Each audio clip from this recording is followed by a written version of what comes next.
Panaskan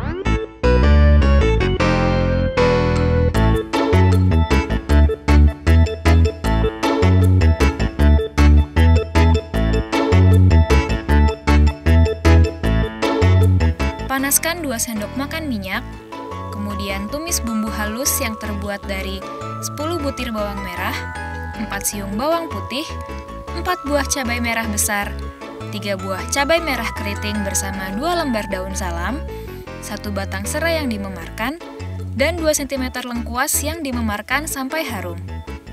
Tambahkan 6 buah cabai rawit merah dan 6 buah cabai rawit hijau, lalu aduk sampai layu. Masukkan 100 gram kacang tolo yang sudah direndam selama 2 jam dan direbus sampai empuk, 100 gram krecek, 1/4 sendok teh garam, dan 2 sendok teh gula merah, kemudian aduk rata.